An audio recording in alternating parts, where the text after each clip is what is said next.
Hello friends, welcome to examination hub. कैसे हैं आप सभी? मस्त हुए होना यहाँ पे। और जैसा आपको बताया कि हम कंटिन्यू प्रिपरेशन कर रहे हैं स्पेशल यूपी टेट एग्जाम 2026, ठीक है ना। और मैं आपको पूरा एसएसटी के यहाँ पे पेपर 2 का पूरा सिलेबस कराऊंगी। अभी मैंने हिस्ट्री और ज्योग्राफी को स्टार्ट किया हुआ है, ठीक है। बहुत जल्दी ये फिनिश हो जाएंगे, फिर हम और जो इसमें सब्जेक्ट्स बचे हुए हैं सारे कराऊंगी। फिर हम क्वेश्चन प्रैक्टिस भी करेंगे। जी हाँ, बिल्कुल एसएसटी पेपर 2 यूपी टेट की पूरी तैयारी मैं कराऊंगी। बस आपको क्या करना है, फटाफट चैनल को सब्सक्राइब कर लेना है अगर आपको बेस्ट कंटेंट चाहिए तो, ठीक है। तो देखो, कल हमने जो है इसमें ज्योग्राफी में फर्स्ट चैप्टर पढ़ा था सौरमंडल। आज हमारा ये सेकंड चैप्टर है ग्लोब, अक्षांश और देशांतर के बारे में हम पढ़ेंगे। ग्लोब क्या होता है, अक्षांश रेखाएं कौन सी होती है, देशांतर रेखाएं कौन सी होती है, इन सब के बारे में बहुत अच्छे से हम चर्चा करेंगे। और एक और इम्पोर्टेंट पॉइंट्स ये है कि ये जो मैं आपको पढ़ा रही हूँ, अगर आपको ये पीडीएफ चाहिए बिल्कुल फ्री में, तो ये देखो यहाँ पे व्हाट्सअप नंबर है 7505890761। ओके, आप मुझे इस नंबर पे मैसेज कर सकते हैं, मैं आपको ग्रुप में ऐड कर दूंगी। चलो फिर अब जो है बढ़ते हैं अपने सेशन की तरफ। देखो, पहला सबसे मेनली पॉइंट से पहले हम जानेंगे पृथ्वी का आकार। देखो, जो पृथ्वी है, आपको ये पता होना चाहिए, हमारी जो पृथ्वी है ना, पूरी तरह वो गोल नहीं है, बल्कि ध्रुवों पर थोड़ी चपटी और मध्य में थोड़ी उभरी हुई। ध्रुव ध्रुव क्या, देखो ये जो आपको ये पृथ्वी दिखाई दे रही है, ठीक है, दिखाई दे रही है, तो ध्रुव ये देखो, एक ये वाला यहाँ पे पॉइंट्स और एक ये वाला पॉइंट्स। जी हाँ, ये जो पॉइंट्स यूं ऐसे यूं ग्लोब को दो भागों में डिवाइड करेगा, तो यही क्या कहलाते हैं, ध्रुव कहलाते हैं, पोल। ये 90 डिग्री का दक्षिण ध्रुव हो गया और ये जो है 90 डिग्री का उत्तरी ध्रुव हो गया, ठीक है। आपको पता है यहाँ पे उत्तर दिशा, दक्षिण दिशा, यहाँ पे पूर्व दिशा, यहाँ पे पश्चिम दिशा। इतनी बात तो क्लियर है, क्लियर है कि नहीं? तो आप खुद देखो, बताओ क्या आपको ये पृथ्वी गोल दिखाई नहीं ना, गोल नहीं है ना, तो कैसी है? देखो आप खुद ही देख लो यहाँ पे कि ध्रुवों पर थोड़ी चपटी है और मध्य में थोड़ी उभरी हुई दिखाई दे रही है। अब हम पढ़ेंगे व्हाट इज ग्लोब। ग्लोब क्या है, पृथ्वी के बारे में जान लिया हमने। ग्लोब क्या है, देखो ग्लोब क्या है, पृथ्वी का एक लघु रूप है। ग्लोब क्या है, अब देखो भैया, पृथ्वी को तो हम हाथ में नहीं उठा सकते, तो हमने एक अनुमान के तौर पर इस तरह से हमने जो है ग्लोब बनाया है कि इस तरह से पृथ्वी है, इस तरह से आंकड़े छोटे छोटे हमने लगाए हैं काल्पनिक रूप से, ठीक है, जो कि उसकी वास्तविक आकृति को दर्शाता है। देखो ग्लोब क्या है, पृथ्वी का एक छोटा रूप है। अब पृथ्वी को तो हम हाथ में नहीं उठा सकते, मैंने कहा ना, ग्लोब को हाथ में रख सकते हैं, सारी चीजें समझ सकते हैं। इसमें क्या क्या दिखाए जाते हैं, ग्लोब में देश दिखाए जाते हैं, महाद्वीप, महासागर, इन सब की सही आकार और स्थिति को दिखाया जाता है। ग्लोब कई आकारों में होते हैं, देखो बड़े भी होते हैं ग्लोब, बहुत छोटे भी होते हैं, पॉकेट ग्लोब भी होते हैं, और हवा भरने वाले गुब्बारे जैसे ग्लोब भी होते हैं। एक ग्लोब ऐसा होगा जो छोटा सा होगा, एक ग्लोब ऐसा होगा बहुत बड़ा होगा, इससे भी बड़े बड़े होंगे, पैकेट वाले भी होंगे, ठीक है। ग्लोब घूम भी सकता है, जी हाँ, ठीक वैसे ही घूमता है जैसे पृथ्वी अपने अक्ष पर घूमती है। जी हाँ, तो ग्लोब इस तरह से जैसे पृथ्वी अपने अक्ष पर घूमती है पश्चिम से पूर्व की ओर, उसी माध्यम से ग्लोब भी घूमता है, ठीक है। इसी तरह यहाँ पे बनाए, क्योंकि भाई पृथ्वी का छोटा रूप है, बनाया है हमने। अभी बात करेंगे ग्लोब की सुई और अक्ष, एक्सिस ऑफ द ग्लोब। अब हम ग्लोब की सुई और अक्ष के बारे में बात करेंगे। देखो, ग्लोब में जो सुई झुकी होती है उसे एक्स कहते हैं। मैंने कहा ना, जैसे इस तरह से ये है और यहाँ पे देखो दो पॉइंट से दिखे थे, ठीक है, तो यही क्या है भैया, यही अक्ष है, ठीक है ना, यही क्या है, अक्ष है। ध्यान रखना, ग्लोब में जो सुई झुकी होती है ना, यही अक्ष कहलाते हैं। और यह सुई जिन दो बिंदुओं से गुजरती है उसे ही, यही क्या है, अक्ष है, और यही क्या है, ध्रुव कहलाता है, ठीक है। और ये उत्तरी ध्रुव हो गया और ये दक्षिणी ध्रुव को इंगित करता है। पृथ्वी भी अपने अक्ष पर कैसे घूमती है, मैंने कहा ना, अब ये मत समझ लेना कि पृथ्वी अपने अक्ष पर जो है पूर्व से पश्चिम की ओर घूमती है। नो, पृथ्वी अपने अक्ष पर पश्चिम से पूर्व की ओर घूमती है, नहीं कि पूर्व से पश्चिम की ओर, ठीक है ना। ये सारे पॉइंट्स ध्यान रखना। ध्यान नहीं, पृथ्वी पर वास्तव में कोई सुई नहीं होती, उसका अक्ष एक क्या होता है, काल्पनिक रेखा होता है, ठीक है। ओके, सारी चीजें क्लियर है, तो मैंने आपको बताया, बिल्कुल भी टेंशन लेने की जरूरत नहीं है। अब देखो, मैंने कहा कि काल्पनिक रेखाएं किस तरह से, किसी बिंदु की स्थिति बताने के लिए हम कुछ रेखाओं की आवश्यकता होती है, हम कुछ रेखाओं को खींचते हैं, किस तरह, किस माध्यम से, ठीक है, सारी चीजें। अभी हम पढ़ेंगे विषुवत, वृत्त और अक्षांश रेखाएं। क्लियर है? तो अभी हम पढ़ेंगे विषुवत, वृत्त और अक्षांश के बारे में, ठीक है। तो देखो, विषुवत, वृत्त और अक्षांश। विषुवत वृत्त वो होता है इक्वेटर, जैसे मानो ये पृथ्वी है, ठीक है, और अब हम इसे बराबर दो भागों में से डिवाइड करते हैं, बीचों बीच। अब आपके पास में क्या है, मानो एक इक्वल जो है आपके पास में एक प्याज है, ठीक है, और आप प्याज को ऐसे बीचों बीच बिल्कुल काट दोगे, एक हिस्सा उसका उधर, या फिर आलू, आलू ले लो आप, ठीक है, आपके हाथ में आलू है, तो आलू को आपने बिल्कुल बीचों बीच काटा तो आलू का ऊपरी हिस्सा हो गया एक, और एक आलू का निचला हिस्सा हो गया, ठीक है। तो आलू का जो ऊपरी हिस्सा हो गया वो उत्तर दिशा कहलाएगा, ठीक है, उत्तरी ध्रुव कहलाएगा। और जो आलू का निचला हिस्सा होगा, भाई आलू को दो बराबर भागों में बांटा, इसी तरह पृथ्वी को दो बराबर भागों में बांटते हैं। और ये जो बीच में देखो, जब जहाँ पे आपने चाकू लगाया आलू पर, उसे बराबर भागों में काटा, उस पे जैसे यहाँ पर देखो हमने चाकू से लगाया, इसी को बोलते हैं जीरो अक्षांश, ठीक है ना, सॉरी, इसी को बोलते हैं भूमध्य रेखा, या फिर जीरो जो अक्षांश, हाँ जीरो अक्षांश रेखा भी बोलते हैं इसको, और विषुवत वृत्त रेखा भी इसको बोला जाता है, ठीक है ना। एक काल्पनिक रेखा है जो पृथ्वी को दो बराबर भागों में बांटती है। देखो पृथ्वी के जो उत्तर वाला भाग है उसको उत्तरी गोलार्ध कहते हैं, जो पृथ्वी का दक्षिण वाला भाग है इसको दक्षिणी गोलार्ध कहते हैं, ठीक है। दोनों गोलार्ध बराबर आकार के होते हैं। क्लियर है, इतनी बात समझ आ गई। वैसे भी आपको पता है, आप अब से पहले सारी चीजें पढ़ते आ रहे हैं, ठीक है। अभी हम पढ़ेंगे विषुवत वृत्त का क्या महत्व है। तो विषुवत वृत्त पृथ्वी पर स्थान बताने का सबसे महत्वपूर्ण संदर्भ एक बिंदु माना जाता है, ठीक है। अब हम पढ़ेंगे यहाँ पे अक्षांश रेखा। अक्षांश रेखाएं कौन कौन से, देखो जैसे ये पृथ्वी है, ठीक है, इस तरह से हमने इसे दो भागों में बांटा, ये विषुवत वृत्त रेखा है, हमारी इक्वेटर जीरो लाइन है, ठीक है। इसी तरह ये उत्तरी गोलार्ध है, यहाँ पे दक्षिणी गोलार्ध है। क्लियर है।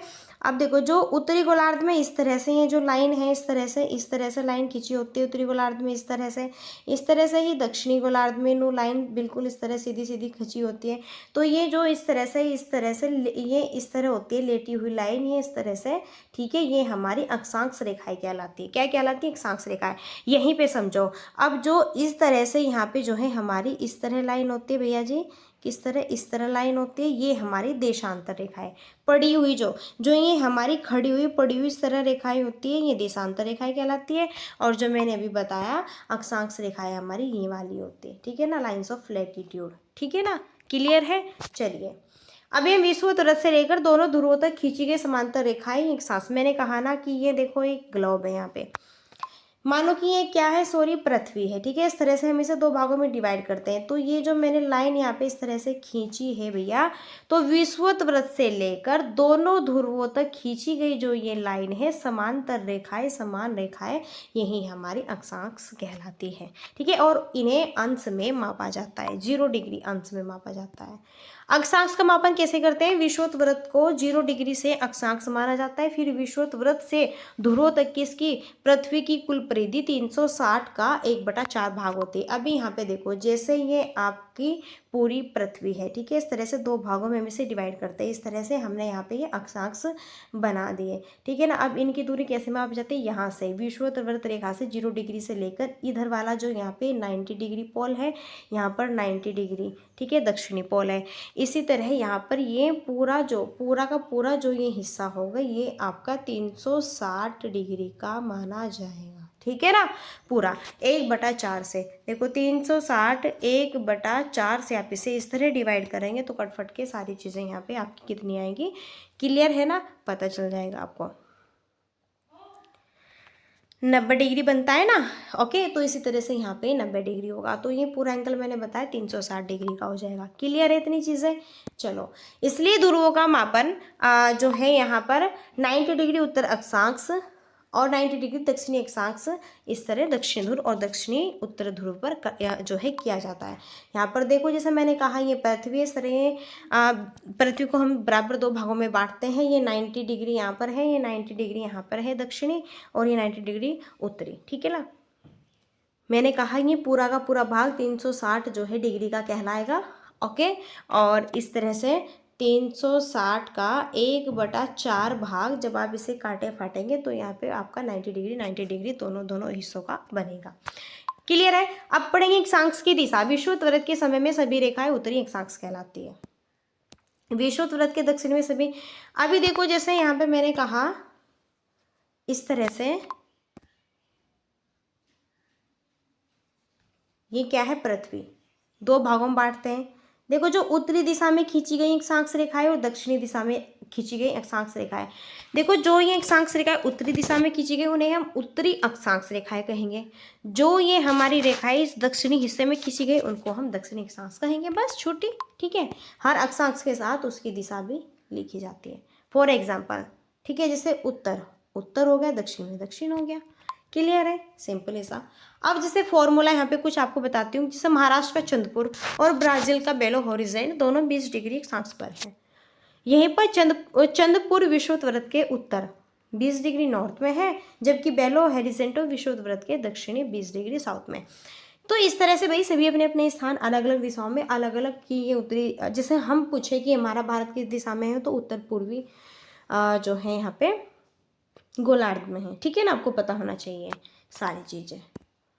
अब अक्षांशों का आकार, जैसे जैसे हम विषुववृत्त से दूर जाते हैं अक्षांशों के वृत्त का आकार छोटा होता जाता है। देखो जैसे जैसे हम विषुववृत्त से दूर जाएंगे अक्षांशों का जो वृत्त का आकार होगा छोटा होगा। अब देखो यहाँ पे मैं आपको समझाती हूँ। जैसे पृथ्वी है, ये विषुववृत्त रेखा है, जिससे हम पृथ्वी को दो भागों में बांटते हैं। तो जैसे जैसे हम ऊपर की ओर बढ़ेंगे यूँ, तो इस तरह से जो हमारे अक्षांश होंगे देखो छोटे होते जाएंगे। तो यहाँ पे देखो विषुववृत्त से जब हमने अक्षांश रेखा को खींचा तो ये यहाँ पे बड़ा आकार है इसका, फिर यहाँ पे इस बड़े से थोड़ा छोटा आकार हो गया, ये भी बड़ा है, फिर इससे ये थोड़ा छोटा हो गया और ये देखो सबसे छोटा। यानी कि कहने का मतलब यह है कि जब विषुववृत्त से हम ध्रुवों की ओर जाएंगे, ठीक है ना, 90 डिग्री तरफ और जाएंगे इस तरह, तो इनका आकार भी छोटा होता जाएगा। ओके, क्लियर है सारी चीज़ें। चलो विषुववृत्त, देखो विषुववृत्त रेखा ध्यान रखना, इनको यहाँ से सीधा सीधा क्वेश्चन बनेगा। 0 डिग्री अक्षांश रेखा, उत्तरी ध्रुव 90 डिग्री, ठीक है ना, नॉर्थ, दक्षिणी ध्रुव 90 डिग्री साउथ, यानी कि दक्षिणी ध्रुव। विषुववृत्त पृथ्वी को दो गोलार्ध में बांटता है, अक्षांश स्थान की स्थिति बताने में हेल्प करते हैं। अब कुछ इंपॉर्टेंट अक्षांश हैं, इसके बारे में पढ़ेंगे। विषुववृत्त 0 डिग्री उत्तर ध्रुव, 90 डिग्री उत्तर और दक्षिणी ध्रुव 90 डिग्री दक्षिण के अलावा 4 और भी महत्वपूर्ण अक्षांश रेखाएं होती हैं। अब देखो जैसा ये पृथ्वी है, तो पृथ्वी पर सिर्फ ये ही नहीं कि बस ये यहाँ पे विषुववृत्त रेखा और अक्षांश ही होते हैं, नहीं भाई, और भी होता है। देखो इनके बीच में एक लाइन यहाँ पे होती है, एक लाइन यहाँ पे होती है। तो जो ये उत्तरी हिस्से में बेटा कर्क रेखा होती है 23.5 डिग्री पर, ठीक है, और यहाँ पे बेटा मकर रेखा होती है 23.5 डिग्री पर। तो मकर रेखा होती है दक्षिणी अक्षांश पर, दक्षिणी गोलार्ध में, कर्क रेखा होती है उत्तरी गोलार्ध में।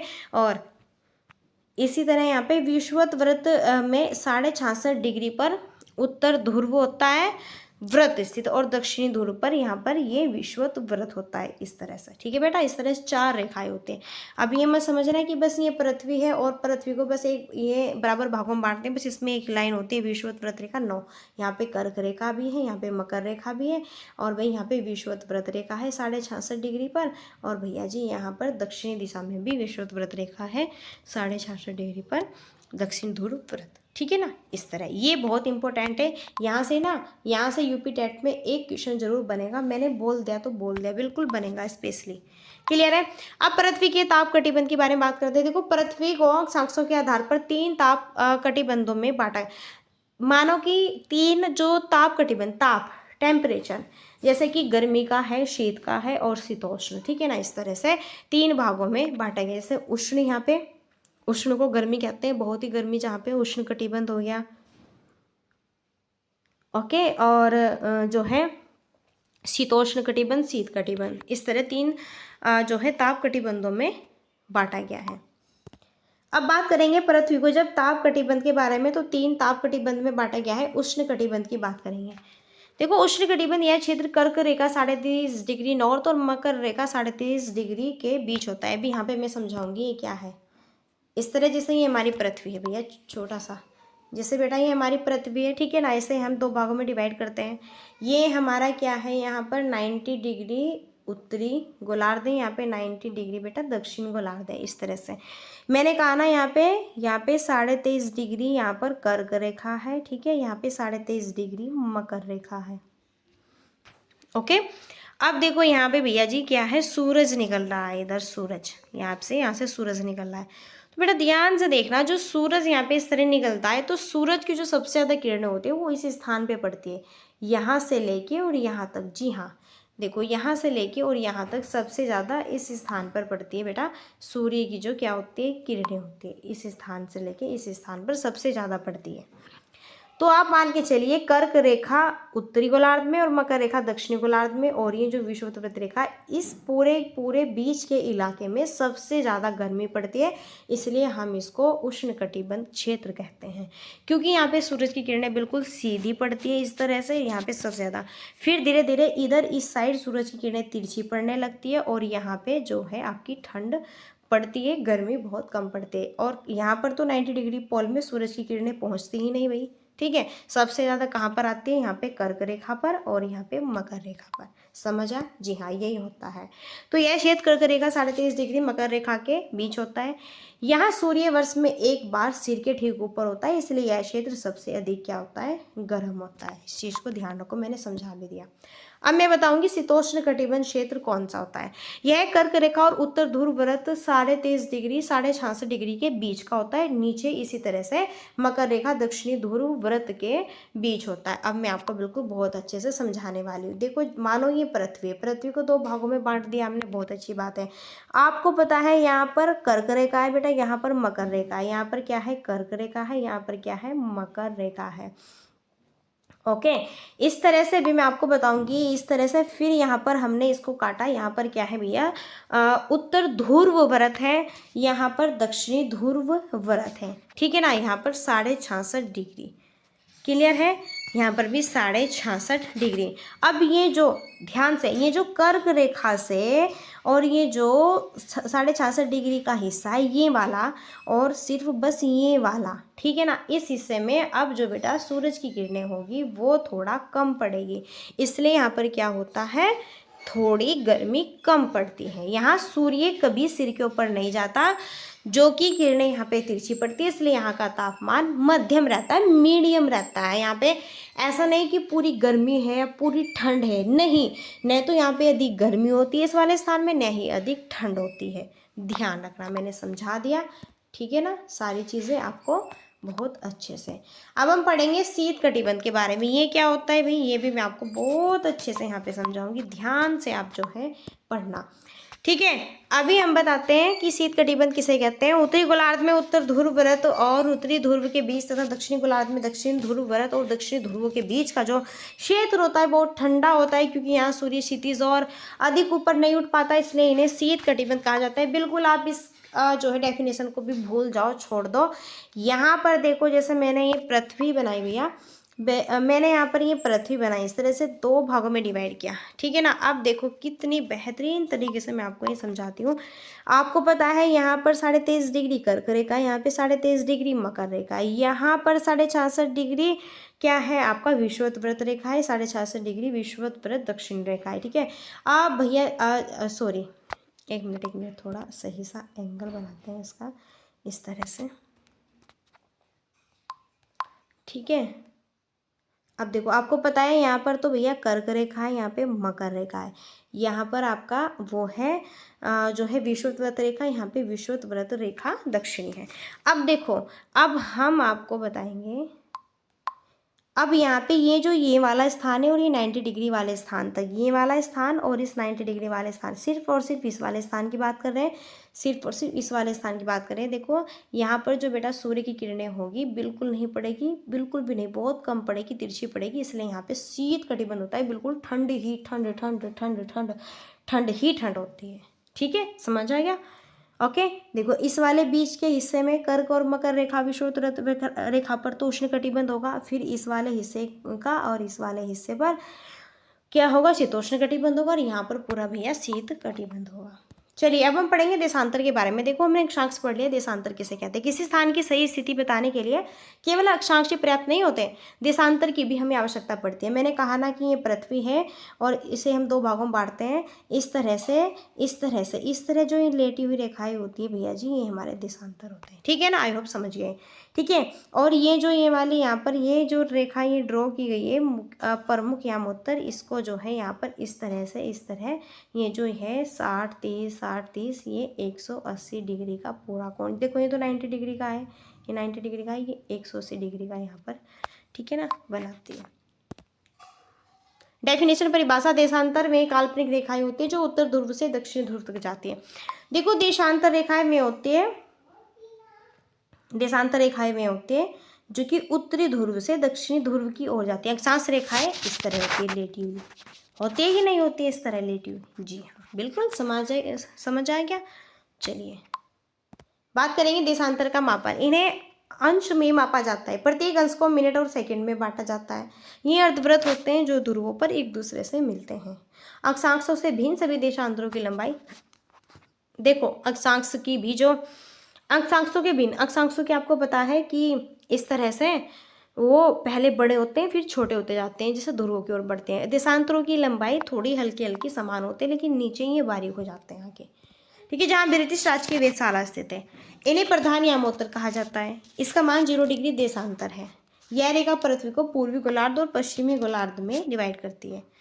ठीक है, चलिए, प्रधान यामोत्तर से 180 डिग्री पूर्व और 180 डिग्री पश्चिम तक देशांतर गिने जाते हैं। 180 डिग्री पूर्व और 180 डिग्री पश्चिम एक ही रेखा पर ये मिलते हैं। यहाँ पर देखो, जैसे पृथ्वी है, मैंने कहा कि इस तरह से देशांतर आपकी खींचे जाते हैं, इस तरह से देशांतर खींचे जाते हैं। ठीक है, तो यही बता रहे हैं बेटा, ये 180 डिग्री की एक, सॉरी इधर नहीं, इधर, ठीक है ना, इधर पूर्व मानो, इधर पश्चिम मानो, जी हाँ। तो ये 180 डिग्री के एंगल पर ही यहाँ पे पूर्व पश्चिम की रेखाओं को दर्शाते हैं। प्रमुख यामोत्तर, ग्रीनविच से गुजरने वाले जो यामोत्तर को प्रमुख यामोत्तर कहा जाता है। देखो, प्रमुख यामोत्तर होते हैं ग्रीनविच से गुजरने वाले यामोत्तर। ठीक है, जहाँ पे सूर्य ग्रीनविच पर आकाश में सबसे ऊंचे बिंदु पर होता है, वहां पर दोपहर होती है। पृथ्वी का घूर्णन और समय में क्या डिफरेंस है, अंतर क्या है। पृथ्वी देखो कैसे घूमती है, मैंने कहा ना, पश्चिम से पूर्व की ओर घूमती है, इसलिए ग्रीनविच के पूर्व में स्थित स्थानों का समय आगे और पश्चिम में स्थित स्थानों का समय पीछे होता है। देखो, पृथ्वी पश्चिम से पूर्व की ओर घूमती है भैया, इसलिए जो ग्रीनविच यहाँ पे समय रेखा है, ठीक है, अगर पूर्व में बात करें स्थानों का समय आगे होगा, ठीक है, और पश्चिम में बात करें स्थानों का समय पीछे होगा। पृथ्वी 24 घंटे में 360 डिग्री घूमती है, पता है, तो पृथ्वी 1 घंटे में कितने डिग्री घूमेगी, क्वेश्चन बनेगा 15 डिग्री। और पृथ्वी 1 सेकंड में, ठीक है ना, कितना मिनट घूमेगी, 4, यहाँ पे सॉरी, देखो एक डिग्री पे 4 मिनट, ठीक है, सॉरी देखो 1 घंटे में, सॉरी 1 घंटे में तो देखो भैया यहाँ पे 15 डिग्री घूमती है। ठीक है ना, इस तरह से, तो बहुत इंपॉर्टेंट है, बहुत ही बेहतरीन चीज़ है, यहाँ से डायरेक्ट क्वेश्चन बनते हैं। स्थानीय समय, अब हम स्थानीय समय की बात करेंगे। किसी स्थान पर जब सूर्य आकाश में सबसे ऊंचे बिंदु पर होता है, उस समय घड़ी में 12 बजते हैं, वहीं उस स्थान का स्थानीय मान होता है। ठीक है, मैं बताऊंगी भाई, यहाँ से ना ये क्वेश्चन बनेगा डायरेक्ट आपका। अलग अलग देशांतर पर स्थानों जो इनका स्थानीय मान होता है वो अलग अलग होता है। यहाँ से क्वेश्चन बनता है, इससे फुल जो है हम एग्जाम्पल से बताते हैं कि भारत में गुजरात के द्वारका और असम के डिब्रूगढ़ के बीच लगभग 1 घंटा 45 मिनट का क्या है, अंतर है। अब मानक समय रेखा की बात कर लेते हैं कि मानक समय रेखा कहाँ से लिया गया है। तो पूरे देश में एक ही समय लागू करने के लिए एक यामोत्तर चुना गया है। इस रेखा के स्थानीय समय को ही हम क्या कहते हैं, मानक समय रेखा कहते हैं। भारत का जो मानक समय रेखा है आपको पता है, 82.5 डिग्री पूर्वी देशांतर को मानक यामोत्तर माना गया है। ठीक है ना, और ग्रीनविच समय से अंतर, भारत ग्रीनविच 0 डिग्री देशांतर के पूर्व में स्थित है, और भारत का समय ग्रीनविच समय से 5.5 घंटे आगे। यहाँ से क्वेश्चन बनता है, यहाँ से क्वेश्चन बनता है, भारत को जो समय है ग्रीनविच समय से 5.5 घंटे आगे हैं। जैसे उदाहरण देखो, अगर नगर जो लंदन है वहाँ पर अगर दोपहर के 2 बजे, तो आप खुद देख लो, दोपहर के 2 बजे 5.5 घंटे आगे कर दीजिए भैया, तो देखो 2 से 3, 4, 5, 6, 7, 7:30 बज जाएंगे। बिल्कुल सिंपल सा फॉर्मूला है।